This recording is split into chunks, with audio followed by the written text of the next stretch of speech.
काल दीपक आबा साळुंके आपले सांगोल्यावाले त्यांचा फोटो बाहेर आला, त्यातही चाकणकर आहेत. म्हणजे बघा की चाकणकर त्या प्रत्येक नेत्यासोबत दिसतात, तेव्हा आमच्यासारख्या माणसाला एक शंका यायला लागते की काय चाकणकर प्रत्येक नेत्यांना तिथपर्यंत पोहोचवण्यासाठी अप्रोच करत होत्या का? चाकणकर एका मीडिएटरच्या भूमिकेमध्ये होत्या का? म्हणून चाकणकरांची चौकशी होणं अपेक्षित आहे. आपल्यासोबत सुषमा अंधारे आहेत. आपण जर पाहिलं तर रुपाली चाकणकर यांनी प्रदेशाध्यक्ष पदाचा राजीनामा दिलेला आहे. आता पुढचं पाऊल काय आहे? कारण की सुरुवातीपासून सुषमा अंधारे यांनी हा विषय जो आहे तो लावून धरलेला होता. ताई, एकामागे एक एक एक एक घटना घडत चाललेल्या आहेत. सुरुवातीला महिला आयोगाचा राजीनामा दिला, आता प्रदेशाध्यक्ष पदाचा राजीनामा दिला. पुढची मागणी काय? नाही, राजीनाम्याची मागणी माझी कधीच नव्हती. माझी मागणी आहे की त्यांच्यावर गुन्हा दाखल झाला पाहिजे आणि त्यांना सहआरोपी केलं पाहिजे, आणि त्याच्यासाठी म्हणून माझा प्रयत्न असेल. आणि मी त्यासाठी काल पोलिसांची भेट घेतली, SITची भेट घेतली. माझ्याकडचे जे काही इनपुट होते ते इनपुट मी SITला दिलेले आहेत आणि त्यावर चर्चा केलेली आहे. आणि आपण जर पाहिलं तर सातत्याने वेगळे वेगळे अशोक खरातचे प्रकरण जे आहेत ते समोर येत आहेत. कधी मध असेल, जल असेल, चिंचोके असतील, या संदर्भातले काही महत्वाचे धागेदोरे किंवा मोठा आर्थिक व्यवहार झालेला तुम्हाला वाटतं? नाही, हे तर खूप लुटूपुटूचं झालं. म्हणजे एखाद्याला 1 तोळ्याची अंगठी देणं खडा टाकून, आणि मग ती अंगठी कोणीतरी मोडायला गेला आणि 1 तोळ्याची अंगठी 7 ग्रॅमची भरली, त्याच्यात त्याची फसवणूक झाली. असे असे तर फ्रॉडच्या तर केसेस खूप अनगिनत केसेस आहेत. पण याची जी मूळ व्याप्ती जी आहे ना, ती फक्त महिला लैंगिक शोषण एवढी नाही, तर एका मोठ्या आर्थिक उलाढालीपर्यंत ही व्याप्ती जाते. अनेक लोकांचा पैसा ब्लॅकचा व्हाईट करण्याच्यासाठीचे सुद्धा याच्यातले धागेदोरे बाहेर निघू शकतात, आणि ते निघायला हवेत. काल मी काही फोटोज जे दाखवले, त्याच्यामध्ये मी MIDC मधले काही फोटो दाखवले, ज्या MIDCs मध्ये चाकणकर दिसत आहेत. हे फार विशेष आहे की प्रत्येक फ्रेममध्ये चाकणकर आहेत. गोडसेंची फ्रेम असेल तरी चाकणकर, केसरकरांची फ्रेम असेल तरी चाकणकर. काल दीपक आबा साळुंके आपले सांगोल्यावाले त्यांचा फोटो बाहेर आला, त्यातही चाकणकर आहेत. म्हणजे बघा की चाकणकर त्या प्रत्येक नेत्यासोबत दिसतात, तेव्हा आमच्यासारख्या माणसाला एक शंका यायला लागते की काय चाकणकर प्रत्येक नेत्यांना तिथपर्यंत पोहोचवण्यासाठी अप्रोच करत होत्या का? चाकणकर एका मीडिएटरच्या भूमिकेमध्ये होत्या का? म्हणून चाकणकरांची चौकशी होणं अपेक्षित आहे. दुसरं असं की MIDCचा जो संबंध आहे तो उदय सामंतांशी येतो. मग तिकडे केसरकर काय करत होते? बरं, ते MIDCचं नुसतं गेस्ट हाऊस आहे असं नाही. MIDCचा अख्खा स्टाफ त्यांच्यासोबत आहे. त्या स्टाफसोबत ते काय करतायत प्रश्न आहे. त्या सगळे जे फोटो आपण दाखवले ना, त्या फोटोमध्ये एक फोटो हा एक पिवळ्या शर्टचा माणूस आहे, ज्याच्या डोळ्यावर चष्मा आहे. हा कोण आहे पिवळ्या शर्टचा माणूस? तर हा सिन्नर MIDC मध्ये जी स्टाईस असोसिएशन आहे, त्या स्टाईस असोसिएशनचा हा प्रमुख आहे. ह्याच्याशिवाय त्याच्याकडे एक जबाबदारी आहे, ती जगदंब पतसंस्थेची. स्थानिककडून माहिती घेतली असता स्थानिकचे लोक असं सांगतात की ही जी जगदंब पतसंस्था जी होती, या पतसंस्थेमध्ये खराचे पैसे ब्लॅकचे व्हाईट केले जात होते. तर त्याची चौकशी झाली पाहिजे. यांचे जे फायनान्शियल रिलेशन आहे त्याची चौकशी झाली पाहिजे. जो भांडे नावाचा अधिकारी आहे, ज्याला पुन्हा त्याच्या डिपार्टमेंटला पाठवलं गेले, पुन्हा त्याच्या डिपार्टमेंटला पाठवण्यापेक्षा खरं तर त्याची डिसमिस ऑर्डर निघाली पाहिजे आणि त्याच्या संपत्तीचे स्रोत तपासले गेले पाहिजेत. कारण त्याची पत्नी आणि खरातांची पत्नी यांची संपत्ती काही ठिकाणी एकत्रित आलेली आहे का, हे सुद्धा तपासणं गरजेचं आहे.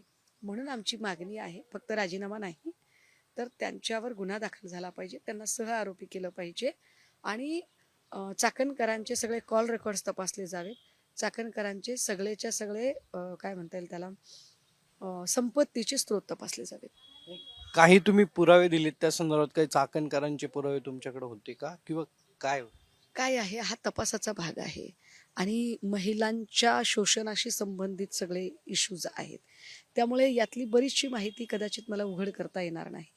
पण मी असे खूप सारे इनपुट्स माझ्याकडचे जे होते की किती वर्षांपासून हे सगळं शोषण चालू होतं, शोषणाच्या तऱ्हा पद्धती कशा कशा होत्या, आणि त्यात काय काय लोकांच्या इन्व्हॉल्वमेंट प्राईम फेजला दिसतात.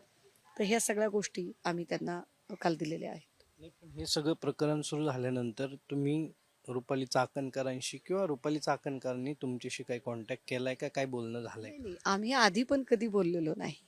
मला वाटतं कधीतरी 2-3 वर्षांपूर्वी नागपूरच्या एका कार्यक्रमात कदाचित आमची भेट झालेली असेल. तेवढीच जुजबी. काय माझा काही संपर्कच नाही. आपण जर पाहिलं तर आज 28 तारीख आहे. आज 2 महिने अजित पवारांना पूर्ण होत आहेत आणि या सगळ्या पार्श्वभूमीवरती तपास जो आहे किंवा अजित पवारांचं प्रकरण मागे टाकण्यासाठी हे खरात फाईल समोर आली आहे का, अशी चर्चा सध्या सुरू आहे आणि अनेक जण ते म्हणतायत की हे सगळं प्रकरण दाबण्यासाठी खरात फाईल. खरातचं प्रकरण हे 16 वर्ष जुनं प्रकरण आहे आणि त्याच्यात गांभीर्य खूप आहे. म्हणजे त्याला आपण इतकं सहज झिडकारू नाही शकत आहे. पण म्हणून दादांचं प्रकरण मागं पडेल अशा भ्रमातही कोणी राहायचं काही कारण नाही. दादाच्या प्रकरणातली FIR आता झाली आहे. ती कर्नाटकात झाली आहे. आता त्याच्यावरचं मी CMचं म्हणणं ऐकलं की बाबा नाही, हे चुकीचं आहे. महाराष्ट्राची बदनामी वगैरे होती. CMला खरंच हे बोलायचा अधिकार आहे का? ज्या CMने सुशांत कपूरचं प्रकरण मुंबईत घडलं, त्याची FIR बिहारमध्ये केली. सुशांतची FIR बिहारमध्ये झाली तेव्हा महाराष्ट्राची बदनामी नाही झाली. आणि महाराष्ट्रात FIR घ्या म्हणून मागं लागलो, ती FIR इथं न होता ती FIR कर्नाटकमध्ये करावी लागली, तेव्हा मात्र बदनामी होते. मुळात मी माझ्या मित्राला न्याय देणार असं एकीकडे म्हणता आणि दुसरीकडे त्याची FIR होऊ देत नाही, हे काय गणित आहे? पण VSR जी कंपनी आहे VRS, तर त्या कंपनीला जो विमा आपण जर म्हटलं तर तो पूर्ण देण्यात आलाय त्याचा. याच्यात अनेक मुद्दे आहेत. VSR कंपनी, त्याचा विमा, त्याचं पायलट, त्याचं फ्लाइंग टायमिंग आणि आत्ता एक नवा अँगल जो पुढे येतोय की याला जे खरातला जे काही विमान जे स्पेशल चार्टर वगैरे दिलेलं त्याच्याकडे जे होतं, त्याचा मेंटेनन्स, त्याचे VSRच्या लोकांशी असणारे संबंध, तर ह्या सगळ्या गोष्टी बघता निश्चितपणे मला वाटतंय की अजून वेगळे काही अँगल पुढे येतील. मला वाटते काल 2-3 दिवसांपूर्वी रोहित पवार आणि इतर काही लोकांच्या काही स्टेटमेंट बघितले.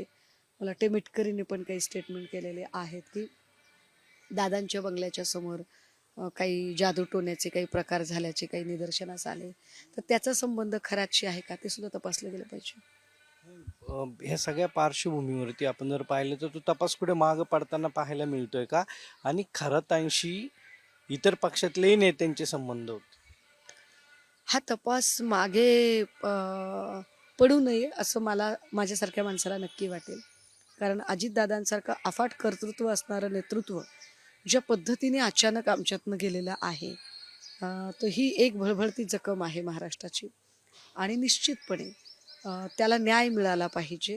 त्यामुळे त्याच्यासाठी जे जे आवश्यक आहे ते करण्यासाठी आपण सगळ्यांनीच कटिबद्ध असलं पाहिजे. दादांच्या नंतर दादांचा पक्ष मागच्या 2 महिन्यात जर बघितला तर ज्या पद्धतीने झिरवळांचा व्हिडिओ असेल, चाकणकरांचं आता एकूण हे सगळं प्रकरण असेल, हे सगळं बघता तटकरेंना हा पक्ष टिकवायचा आहे का?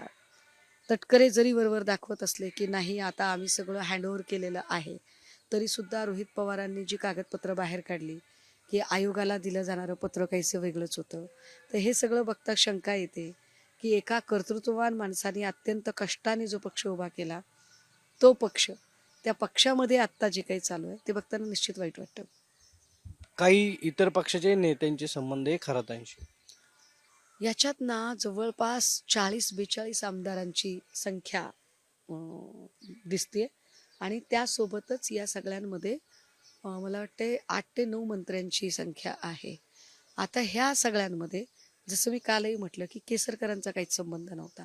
मग केसरकर का तिथे सारखे सारखे दिसत आहेत? सगळ्या फ्रेममध्ये केसरकर दिसतात. मग तो जगदंब पतसंस्थेवाला केसरकर सोबत सारखा दिसतोय, ज्याच्याबद्दल लोक म्हणतायत की हा ब्लॅकचं व्हाईट करणारा होता. तर त्या लोकांची चौकशी झाली पाहिजे. केसरकरांची चौकशी व्हावी असं काल मी माझ्या SITच्या पत्रात नमूद केलेलं आहे. नक्की आपण जर पाहिलं तर आपल्यासोबत सुषमा अंधारे होते आणि त्यांनी केसरकरांच्याही चौकशीची मागणी केली. कॅमेरा सुमित भोसलेसह सागर साम TV. सकाळच्या सर्व सोशल मीडिया प्लॅटफॉर्मला लाईक, फॉलो आणि सबस्क्राईब करा. तसंच सर्व नोटिफिकेशनसाठी बेल आयकॉन प्रेस करायला विसरू नका.